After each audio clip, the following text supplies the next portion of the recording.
aquí estamos de nuevo con ustedes en un tema apasionante de esófago, de lo que estamos viendo por ahora. Hacía un par de días que no subía este tema, nuevo tema sobre esófago, la esofagitis tan frecuente sobre todo en esos países que toman el té muy caliente, en la parte de sobre todo los países fríos, en China, esos países que usan ese té muy caliente, pero hay muchas causas que no tienen nada que ver con esa ingestión de sustancias un poco irritantes. Sobre todo está relacionado con el reflujo gastroesofágico, el GERD. En español sería ERGE, o el gastroesophageal reflux disease, y también muy asociado con lo que es el esófago de Barrett. Esófago de Barrett, que es una de las causas que más se relaciona con esta esofagitis en la parte un poco más inferior, la parte distal del esófago, producido, esto es un preámbulo, por la producción de ácido gástrico, que es normal. La producción de ácido a nivel gástrico es normal porque es una cavidad donde se va a llevar a cabo la digestión de los alimentos, las proteínas, etc. Y lógicamente no es el tema ahora, pero en realidad tiene una relación muy directa cuando hay un reflujo, lógicamente el reflux, que va hacia el esófago, un esófago que la mucosa no está preparada, sobre todo para ese ácido, como lo está preparada el estómago, por los mecanismos de protección que explicaremos en este tema de hoy. Vamos a ver entonces esta esofagitis. Vamos a ver los grados, algunos grados según la clasificación de Los Ángeles, que es de cuatro estados. Todo eso lo vamos a ver en el tema de hoy. Vamos entonces a seguir adelante con el esófago, con lo que es la esofagitis, y más adelante tocaremos hoy un poco el esófago de Barrett. Vamos a ver qué tema. Tenemos el tip de hoy, un tip de hoy muy interesante. Se lo vamos a dedicar a lo que es el Alzheimer, muy importante. Ya lo veremos ya. Aspectos anatómicos de la unión esófago-gástrica, un toque anatómico, conceptos básicos como el del pH, qué es el pH en el cuerpo humano, cómo está distribuido generalmente, factores protectores y agresores de la mucosa, esfínter esofágico inferior, su función, como ya la conocemos, ese esfínter para evitar el reflujo de ese ácido hacia el esófago, sobre todo. Causas de la esofagitis, algunos datos sobre el estómago, importantes, relacionados con este tema. La semiología de la esofagitis, el esófago de Barrett y diagnóstico general de esta afección. Así que nos vamos adelante para salir de este tema lo antes posible. Ok, el tip de hoy, como siempre, en un tip, cada vez que damos un tema, va a ser sobre todo el Alzheimer. Muy importante tema, tan frecuente en nuestros días, que nos está abrumando, nos está arropando. Hay que tener cuidado con los factores que están llevando a esta situación del fracaso o la pérdida de memoria, muy importante. Fíjense que vamos a ver algunos elementos sobre el Alzheimer, pero fíjense que aquí está representada, antes de pasar a la explicación, es una neurona con sus dendritas y el axón. En ese axón y estas dendritas, sobre todo en esas comunicaciones interneuronas, es donde se va a llevar a cabo esta afección con la acumulación ya demostrado de la proteína beta amiloide, trabajo adecuado de la proteína tau. Vamos a ver estas cosas ahora un poquito rápido porque no es el tema de Alzheimer en realidad. Ok, vamos a poner esta pantalla para poder ver bien que se basa en la pérdida de la memoria reciente, sobre todo de la pérdida de la memoria reciente, con la pérdida progresiva de la memoria remota, y al final, cuando ya este paciente tiene un grado tal de afección de las conexiones interneuronales, puede llegar a un deterioro del campo cognitivo, donde se altera el aprendizaje el hablar y la capacidad de comunicarse. Ese es casi el grado máximo de esta patología. ¿Quién tiene que ver con esto? La proteína beta-amiloide ya demostrada, la proteína beta-amiloide, que se acumulan y producen un deterioro y un deterioro del tránsito a través del axón, como vimos el axón, que es ayudado. Fíjense que en ese transporte anterógrado está la quinesina, que trabaja apoyado por la proteína tau. Cuando proteína tau disminuye su capacidad de ayudar para reorganizar esos túbulos a nivel del axón, dificulta el transporte y la comunicación desde el cuerpo, del pericardio, con las conexiones finales, donde está la sinapsis. Y de ahí que todo esto trae consigo el deterioro del cerebro, inclusive llega a una pérdida de peso del cerebro por la destrucción neuronal que se produce. Todo esto demostrado por la PET, Positron Emission Tomographic, y por las MRI. Ok, vamos entonces a ver que, fíjense qué interesante, dentro de este tip, un tip de un segundo: el peligro de no leer o no ejercitar el cerebro. Es muy importante ejercitar el cerebro, no dejar de leer. Se ha dejado de leer con todo esto, todo es cuestión de imágenes, todo es las redes sociales, fotos, etcétera, videos a veces inclusive que ni con letras, etcétera. Entonces ya se ha dejado de leer. El leer es un gran ejercicio para el cerebro y no se puede dejar de leer y de instruirse y de mantener el cerebro en función. ¿Qué entonces qué podemos sugerir ante este problema de la pérdida de memoria? Podemos sugerir que, fíjense, obtener la mayor educación posible en la vida temprana. Los niños hay que hacerlos leer, no abandonar los libros. Hay muchas formas de mantener ese cerebrito que se está formando, que es una esponja que está absorbiendo conocimiento, mantenerlo activo. Evitar traumatismos de cabeza como conmociones cerebrales. Mantenerse cognitivamente activo leyendo y aprendiendo. Estos son datos generales, cosas nuevas. Tenemos que evitar o controlar la depresión. La depresión lleva al cerebro a casi un cerebro apagado. Eso es cero. No se comunica el paciente, no se comunica la persona, deja de leer, todas las actividades le son negativas y se enmutece.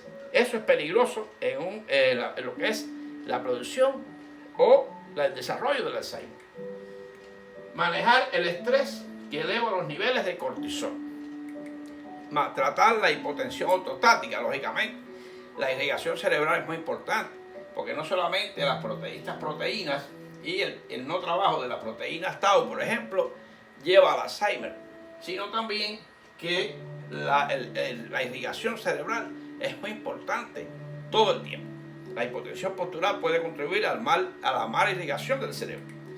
Y mantener la presión arterial bajo control, sobre todo en la mediana edad, porque ya sabemos que la presión arterial aumenta un poco hacia las edades más envejecidas, pero en realidad cuando el cerebro necesita mucha afluencia de sangre, estas hipotensiones pueden dañar el tejido cerebral.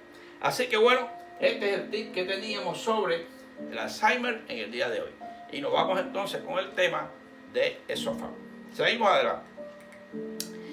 Ok, este slider, ya lo conocemos, es como un preámbulo de datos que tenemos sobre la importancia, sobre todo de este tubo que va de la boca, de la faringe al estómago, muy importante. Lo que es la difagia, a sólido y a líquido, lo que es la odinofagia, la halitosis relacionada con todas estas acumulaciones de alimento en el esófago, etcétera, que llevan a la inflamación. La pirosis, un dato muy importante en el tema de hoy, la pirosis, que viene de calor, viene de candela, o sea, fuego, piro. Los pirómanos son aquellos que les gusta el fuego, etcétera. Pirosis es como sensación de ardor y es un dato importantísimo en este tema.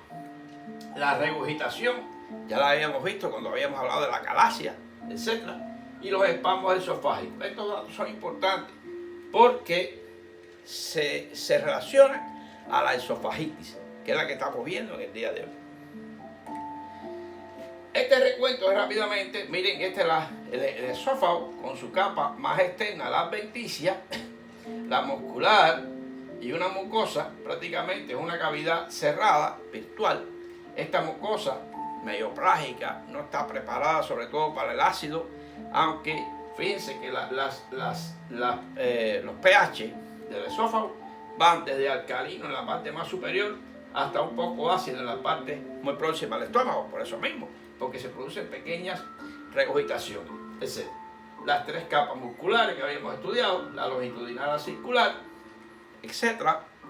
Y fíjense cómo habíamos estudiado el esfínter esofágico inferior, que es el que comunica ya que la mucosa varía después de la línea en zigzag o línea Z, que se encuentra aquí, donde ya la mucosa gástrica cambia. Ustedes ven ahí cómo cambia. Quiere decir que ya la mucosa que está a nivel de estómago es una mucosa con células especializadas para producir ácido clorhídrico. Y lógicamente la mucosa de acá, aunque tenga algunos factores protectores, no están preparados como lo está preparado la mucosa gástrica. Y se pueden producir entonces las lesiones a nivel de esófago en distintos niveles.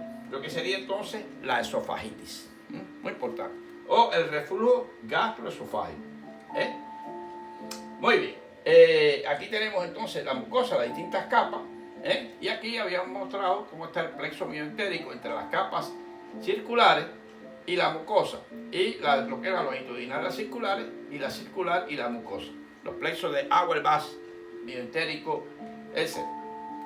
Esto es un poquito de recordatorio de la anatomía de lo que es el esófago. Muy bien. Fíjense, ¿por qué les muestro esto si no estoy hablando de elementos de la sangre? ¿Y esto qué tiene que ver ahora? Pero bueno, simplemente les quiero enseñar los eosinófilos. Recordar que los tres, ya que estamos aquí, es bueno decir que los cuerpos formes de la sangre que salen de la médula ósea, en el glóbulo rojo, no vamos a tocarlo ahora, las plaquetas, no vamos a tocarlas ahora, y de los leucocitos que están en granulocitos y agranulocitos, vamos a mencionar los eosinófilos. Eosinófilos que se elevan en estos periodos de alergia, enfermedades inmunológicas, etc. ¿Por qué? Porque hay una gran relación de la esofagitis eosinofílica. Esofagitis eosinofílica, tan frecuente y estudiada cuando hablamos de esofagitis, de esofagitis en sí, propia del esófago, por la gran cantidad de eosinófilos que aparecen en la biopsia que se toma de la mucosa en esta patología. Simplemente lo mostramos para eso, para ver cuando yo le mencione eosinófilos, quiénes son esos. Por si hay un estudiante que se está iniciando y ve, o una persona que ve este tema y dice, ¿y eso es eosinofílica? ¿Qué será eso? Me dijeron que tengo una esofagitis eosinofílica. Bueno, para que sepan de dónde vienen esos eosinófilos, que son uno de los elementos formes de la sangre. Simplemente para eso le pongo esta lámina. Ahora bien, ¿qué es el pH o la acidez o alcalinidad en el cuerpo humano? Fíjense que el pH son las variaciones de acidez o alcalinidad en el cuerpo humano, basado en quién? En los iones H.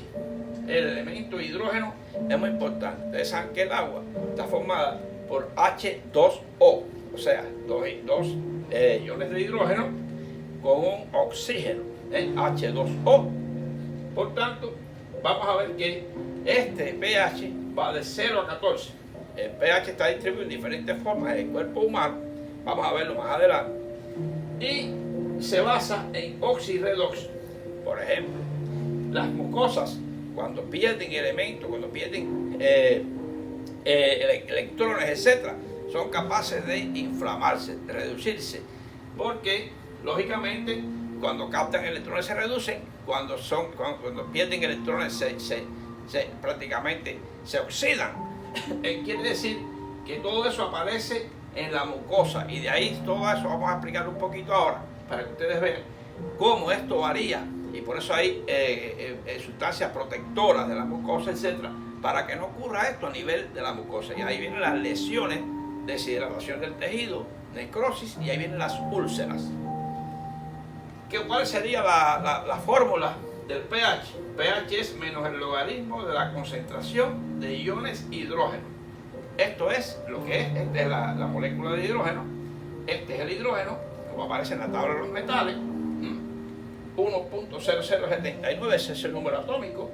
¿Ven?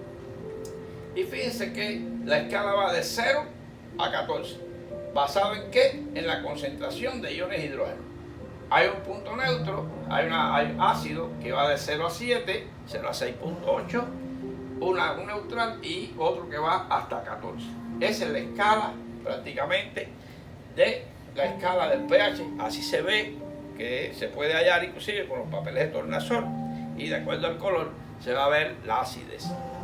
Esto es importante mencionarlo porque a veces hablamos de acidez y no se sabe qué es la acidez y de qué depende. Bueno, depende de la concentración de iones hidrógenos.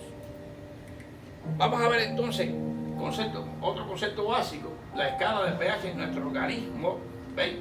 Que va, como lo vimos aquí anterior, va del rojo prácticamente al azul, ¿no? Va del rojo hasta el azul profundo. Ahí, esa es la idea que vamos a ver. Ahora bien, de 1 a 6, como habíamos dicho, es ácido. Bueno, ponemos algunos ejemplos. El pH del estómago, es importante mencionar, ahí hay mucho ácido clorhídrico, está entre 2 a 3. Ese pH insoportable para el esófago, por eso es que lo lleva a una esofagitis, a una lesión, a úlceras, etc. Inclusive puede llegar a perforación. Fíjense qué interesante. Ahora, otro sería de 3 a 4. Ponemos el jugo, por ejemplo, el tomate. Entre 5 ponemos la orina. De 6 a 7 ponemos entonces, de 5 a 6, el pH del esófago. Que se produce este pH un poco más ácido cuando va llegando al estómago. Ese es el esófago. En la cavidad oral de 6 a 7, aquí tenemos prácticamente la sangre, que tiene un pH un poquito alcalina, entre 7 y 8. Miren qué interesante. Aquí tenemos el agua, que está entre 8 y 9, entre prácticamente 7 y 8. El agua normal, un pH un poquito tendiente, un poquito al alcalino. Y en la parte acá tenemos, por ejemplo, entre frutas vegetales como el aguacate, el limón y el ajo, que está entre la parte alcalina, para que tengan una idea de qué cosa es ácido, ya sea en el cuerpo humano, en algún vegetal, o por ejemplo en la orina, en los pH, etcétera, que se hallan, por ejemplo, cuando se hace un examen de orina, se dice uno de los elementos que se busca es el pH para saber. La orina muy ácida, la orina básica, etc. A nivel de la cavidad oral, o el pH de esófago para ver. Además tenemos entonces, por ejemplo, el pH del líquido cerebroespinal, el pH en el duodeno, un poquito ácido, ligeramente, por la influencia de los ácidos gástricos, del quimo que va hacia el duodeno, y del líquido cerebroespinal entre 7 y 8 aproximadamente. Le doy un ejemplo general para que vean cómo se comporta el pH en el organismo. Fundamental para el tema de hoy, el pH del estómago comparado con el pH del esófago. Quiere decir que este pH puede alterar el pH del esófago, lesionando la mucosa. Esa es la idea fundamental que quiero que ustedes vean esto. Esta parte que es verdecito, un poquito azul clarita, es la parte neutra. Ok, muy bien, vamos a seguir. ¿Qué debo saber sobre el estómago aplicable a la esofagitis? Lógicamente, fíjense que el estómago tiene una mucosa, ya les digo, no estamos hablando de esófago, pero es que es muy importante, porque este estómago, si su contenido pasa al esófago, ese es uno de los temas fundamentales, el reflujo gastroesofágico. Fíjense que hay células productoras de células mucosas, células parietales que producen ácido clorhídrico y las principales que producen el pepsinógeno. Pepsinógeno que inmediatamente al entrar en la luz gástrica se convierte en pepsina, y además pueden producir otras, producen gastrina, estimulada sobre todo por la pancreatimina, etcétera, que la segrega el páncreas. el páncreas, esto lo vamos a estudiar, profundizar bien cuando veamos estómago. Aquí este contenido ácido entonces, aquí habrá un pH de 2 a 3, a 3,5, aquí para digerir los alimentos. Pero estamos tocando el estómago, ¿por qué? ¿Cómo influye? Porque cuando hay un reflujo gastroesofágico, ese ácido, que puede llegar a veces inclusive a la garganta, a veces siente esas regurgitaciones ácidas. Quizás todos lo han sentido cuando una cena suculenta, etcétera, o alguien que padece de gastritis, esos buches que suben, que pueden ser muchas veces alcalinos también, que vienen inclusive desde el duodeno, pero sobre todo son ácidos, esa acidez que sube, eso es lo que se llama reflujo gastroesofágico y puede lesionar la mucosa de esófago. Por eso les digo, fundamentalmente, analizando, las que nos interesan son estas en rojito que están aquí, las células ácido clorhídrico o células parietales que producen ácido clorhídrico. Vamos a ver en tema más adelante cómo se produce. Fíjense que, ¿cuál es el mecanismo de formación de ese ácido a nivel gástrico? Que es importante. Esta es la mucosa gástrica. Ahí tenemos una célula parietal, aquí, ¿ven? Esta celulita parietal que está aquí, que lo habíamos visto, es esta en este caso. Participa el agua, participa la anhidrasa carbónica, participa el ATP y participa la bomba de protones, hidrógeno, potasio, y la ATP-asa.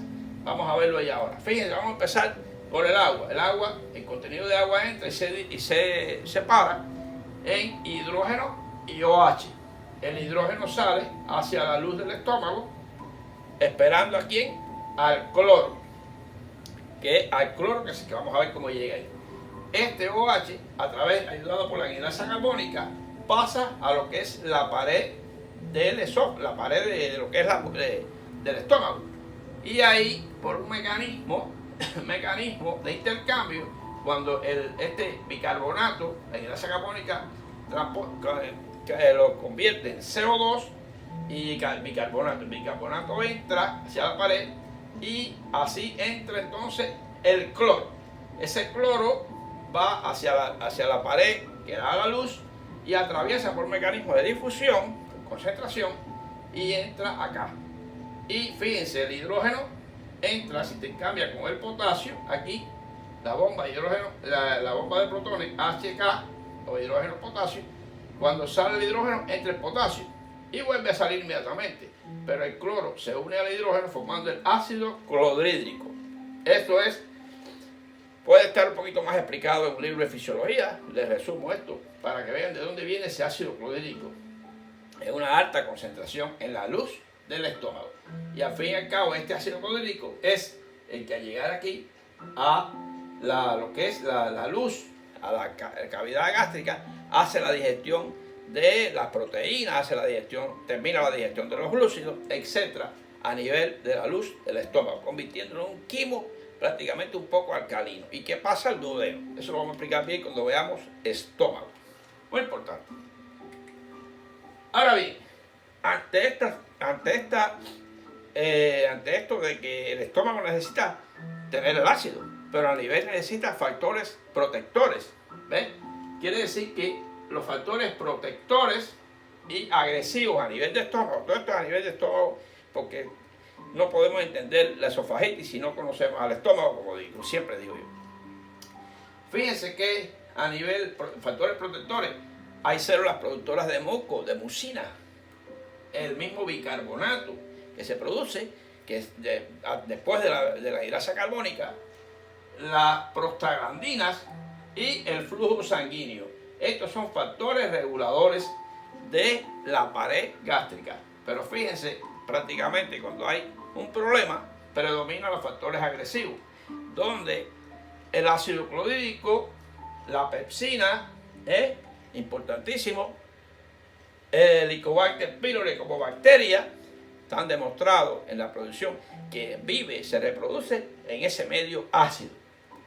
El fumar y el alcohol y los AINE, los antiinflamatorios no esteroideos, pero no son esteroideos, pero pueden dañar la mucosa. Estos son factores que fíjense que se lleva la balanza hacia abajo, porque son factores muy agresivos Y cuando se produce esto y ese líquido asciende hacia el esófago, también entonces estos factores agresivos actúan en el esófago.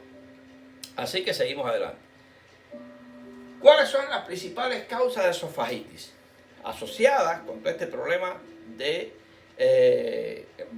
asociada no solamente la regurgitación gastroesofágica produce esofagitis, hay otras causas? Vamos a ver.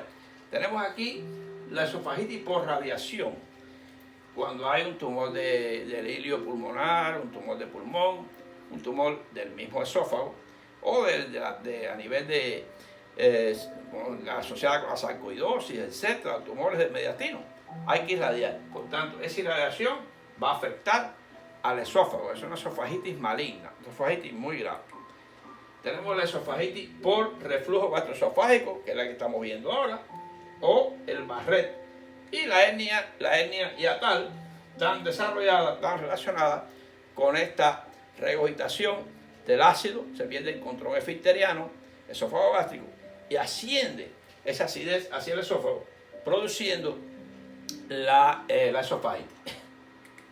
Tenemos la ingestión de cáusticos, esofagitis corrosiva. Muchas veces la ingestión de cáusticos, muchas veces estos son ácidos, pero también los alcalinos en exceso, en extremo. Los alcalinos en extremo también pueden dañar la mucosa esofágica. La mucosa esofágica se daña tanto por alcalinos, tanto profundos, como ácidos. Hay que tener cuidado. Esa esofagitis. Y la ingestión, mucho cuidado con esto. Los niños, el control de estos líquidos, se lo doy ya como un tip de protección hacia los niños que no saben muchas veces. Hoy las botellas, etcétera, los recipientes de este tipo de sustancias son casi, les digo la verdad, muy parecidas a una botella de refresco, etcétera. Eso hay que tener un control muy importante, porque hasta los ácidos vienen en botellas, todo bien señalado, etcétera. Pero hay que tener mucho cuidado dónde se conservan, dónde se ponen aislados de los niños. Muy importante. Tenemos la esofagitis infecciosa eosinofílica, ahí está, de alta prevalencia actual. Es una de las prevalencias de la esofagitis actualmente más demostrada en la clínica. La eosinofílica, donde se van a demostrar cuando se hace la biopsia, la esofagoscopía, se toma biopsia, toda esa mucosa llena cargada de eosinófilos, muy concentrada. Las células principales que aparecen son eosinófilos, y por eso se llama eosinofílica, o la infecciosa asociada con la cándida, etcétera, otros tipos de hongos que pueden haber, otros tipos de bacterias asociadas con la esofagitis. Y está la medicamentosa, lógica por medicamento. Cualquier medicamento puede producir a nivel de la mucosa, es una mucosa ya previamente un poco dañada, súmele los medicamentos que pueden producir la esofagitis medicamentosa. Aquí tenemos la principal, esofagitis de reflujo gastroesofágico o el Barrett, y la esofagitis infecciosa o eosinofílica, las más frecuentes que podemos encontrar. Cuadro clínico de esofagitis general. Bueno, la disfagia, sobre todo a sólido, a líquido, asociado con dolor, la odinofagia, la impactación alimentaria en esófago. Este esófago pierde un poco la motilidad, las características de moverse fácilmente, y se acumula entonces ese alimento en bolo alimenticio, no transita, desaparecen las ondas primarias y secundarias y aparecen ondas terciarias tratando de mover ese bolo, etc. La pirosis, ni hablar. La pirosis es el dato, el signo sine qua non, muy importante. Esa acidez que asciende, eso es clásico de esofagitis de reflujo. Y la acidez estomacal, asociada con úlcera, gastritis crónica, etc. Y úlcera gástrica, los mismos mecanismos que me llevan a la úlcera gástrica o la gastritis pueden producir la esofagitis por reflujo también. Así que este es el cuadro clínico general. ¿Cuáles son patologías asociadas? La hernia hiatal, como habíamos mencionado, la hernia hiatal, porque romper esta protección en lo que es gastroesofágica, ahí, a ese nivel, porque parte del estómago asciende hacia el tórax. Recordar que el tórax tiene presión negativa, y lógicamente al ascender ese fundo gástrico, ahí se pierde la presión sobre el esófago y el esófago se abre y entra muy fácilmente el líquido hacia el esófago. Tenemos entonces el Mallory Weiss, que sería el Mallory Weiss, que son así estas rágades que usted ve así, roturas por, vamos a mencionar que a veces por el mismo Levin, por vómitos, etcétera, puede romper esa mucosa, son líneas longitudinales de la mucosa que pueden sangrar, etcétera. Y el Boerhaave, fíjense que el Boerhaave que se ve como una herida, sería Mallory Weiss, estas líneas, y Boerhaave, que se puede romper también por vómitos, etcétera. A nivel Boerhaave fue un clínico que vamos a poner que demostró vemos su nombre relacionado sobre todo con la ingestión de alcohol, los vómitos profusos, etcétera, pacientes que vomitan, rompen el esófago a ese nivel. Y tenemos también el Barrett, que es el que vamos a mencionar un poquito más en el día de hoy, inclusive con su clasificación. El Mallory Weiss, como decimos, aquí las alteraciones de la mucosa en la unión gastroesofágica debido a vómitos intensos. Aquí, debido a vómitos intensos, aquí conduce a hematemesis. Hematemesis es la expulsión de sangre con el contenido gástrico proveniente del estómago, sobre todo. Es característico, este nombre se llama hematemesis. Y se ven alcohólicos y bulímicos. Los bulímicos, porque son los que vomitan, se produce vómito el autoproducido.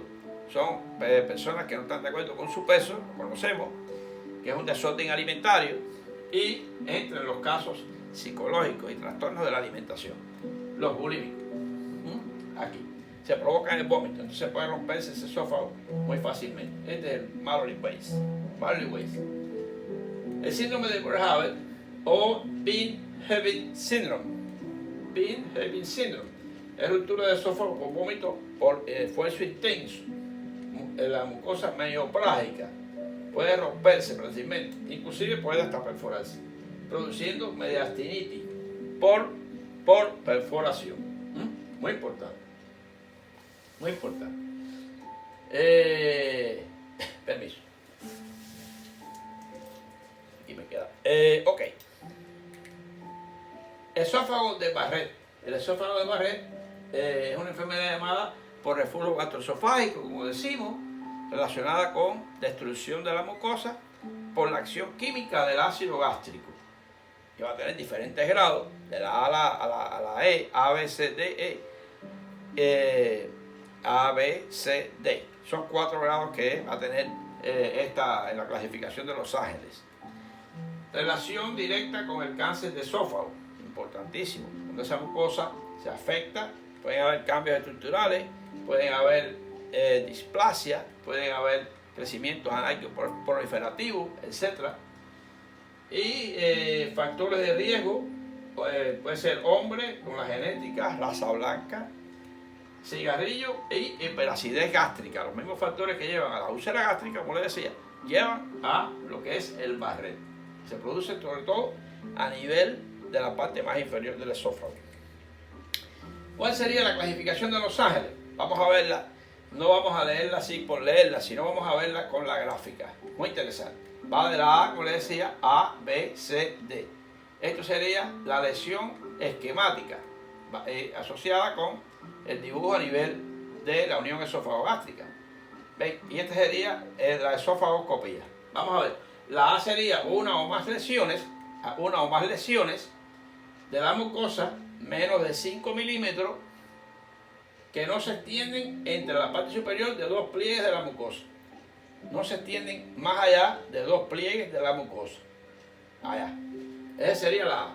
Grado B, una o más lesiones de la mucosa igual. ¿Ve? Aquí, vemos aquí la A, como se ve. Y mayor de 5 milímetros que no se extienden entre la parte superior de 2 pliegues de la mucosa. Es poco parecida, nada más que fíjense, menos de 5 milímetros y aquí más de 5 milímetros. Es el grado, la diferencia. Aquí sería menos de 5 milímetros, más de 5 milímetros. El grado B. Grado C, una o más lesiones de la mucosa que se extienden más allá de la parte superior de dos pliegues de la mucosa. En la parte C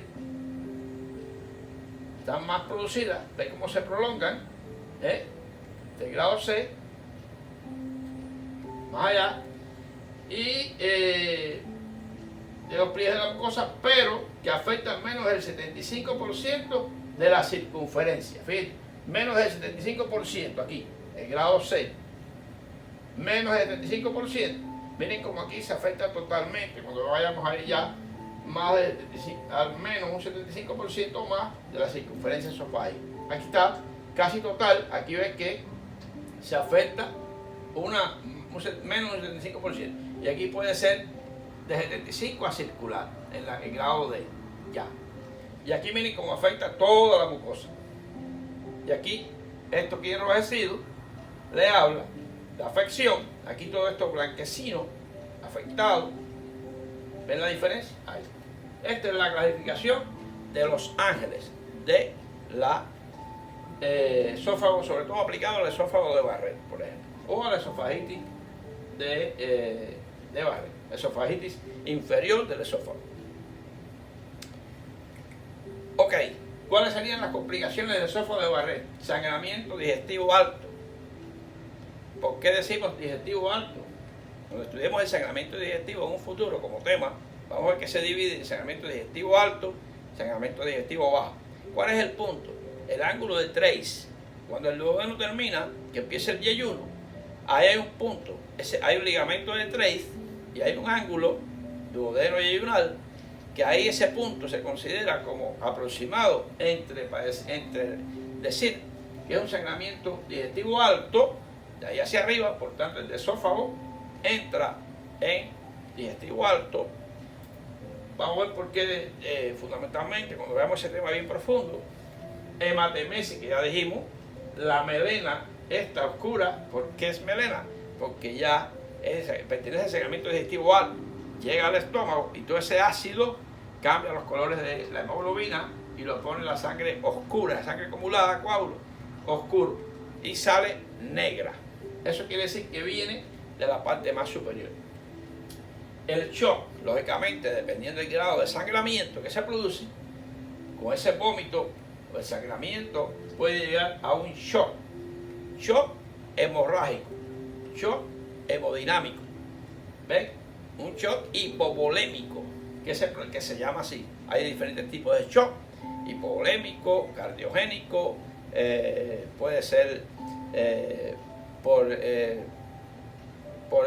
neurogénico, etcétera, diferentes tipos de shock. Pero bueno, este sería por hemorragia.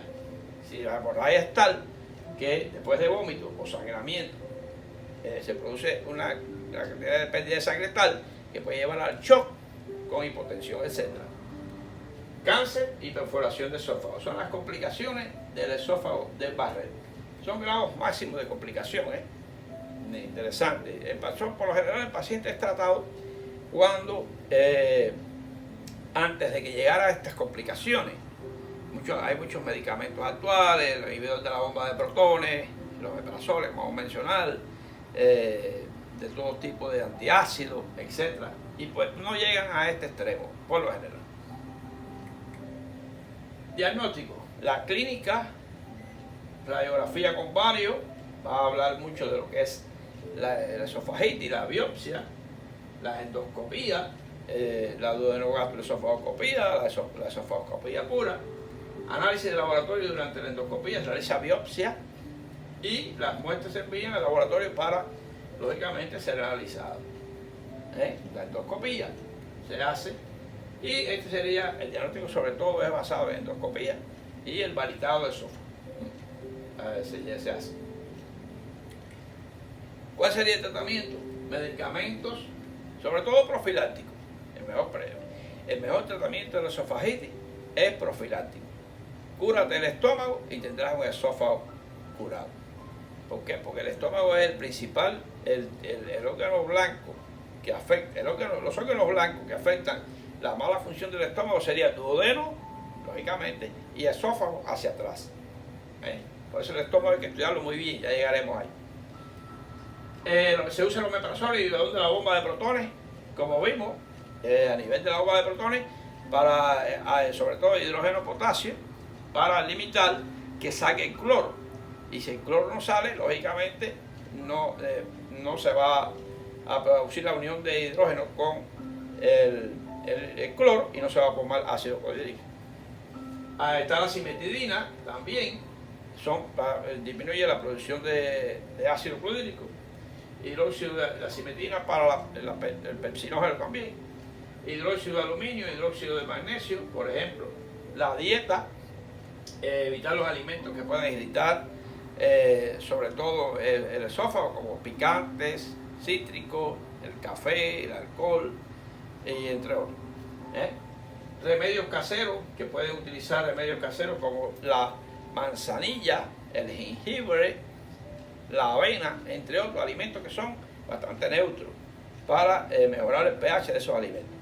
Y la cirugía en casos graves, que se debe recurrir a cirugía en casos que ya muchas veces hay que resecar el esófago, muchas veces hay que intervenir. Y, hay esófagos que ha habido que quitarlo, hacer técnicas, sobre todo, por ejemplo, una Nakayama, que se sustituye, se coloca el colon en el lugar del esófago. Esas técnicas son técnicas que serán mencionadas cuando veamos un poco más adelante lo que es cáncer de esófago, quizás. Está la cimetidina, está el omeprazol, sobre todo más actual, sobre todo muy bueno con magnesio, el omeprazol con magnesio y las diferentes dosis que pueden venir. Son inhibidores de la bomba de protones. Y lógicamente entre las cirugías está, que no lo pongo, para no esofagitis, pero si el estómago es el causante de esofagitis, podemos llegar a lo que se llama la vagectomía, inclusive la vagectomía ultraselectiva. Ya llegaremos al estómago y explicaremos bien todas esas técnicas de resección del vago para eliminar la gastritis y la producción de ácido. Pues yo creo que les he estimulado un poco mencionando algunos datos importantes de lo que es la esofagitis, sobre todo el GERD, el esofagitis de reflujo, el reflux, etc. Y nada, seguimos adelante. Siempre dejo para el final lo de que se suscriba, se haga miembro del canal. Le agradeceríamos mucho materializar esa supergracia, esas gracias. Ahí tenemos un elemento, ahí está debajo de los videos, que es el Super Thanks, llénese de valor. Y aquí estamos siempre esperando su aporte al canal que tanto necesitamos, porque empleamos mucho tiempo para ustedes, siempre con ustedes, y le esperamos. No dejen de darle a la campanita para que siempre les llegue la notificación de nuevos videos que he subido, etc. Y no me voy sin antes, dándole las gracias y decirle que hay recuerdos que nunca se borrarán y personas que nunca se olvidarán. Sobre todo esto va basado en que me ven muchos estudiantes. Yo sé, me ven muchos estudiantes o me ven muchos médicos que fueron estudiantes y siempre tienen algún profesor que les sirvió de guía, les sirvió de ruta a seguir, de ejemplo, fue su líder. Y también hay buenos alumnos que sirvieron para que ese profesor se gratificara, subiera su autoestima, sabiendo que esos alumnos se formaban con sus clases y con sus experiencias. Así que hay recuerdos que nunca se borrarán y personas que nunca se olvidarán. Así que siempre forman parte de los recuerdos de uno. Así que nada, seguimos adelante y ya nos veremos en el próximo tema, que vamos a tocar cualquiera de los temas, ya sea cáncer de esófago, las varices esofágicas, un poquito relacionadas con ya un poco más las patologías de abdomen, de hígado, etc. Pero bueno, como algunas patologías de esófago importantes, antes de irnos del tema del esófago. Seguimos adelante y seguimos con ustedes.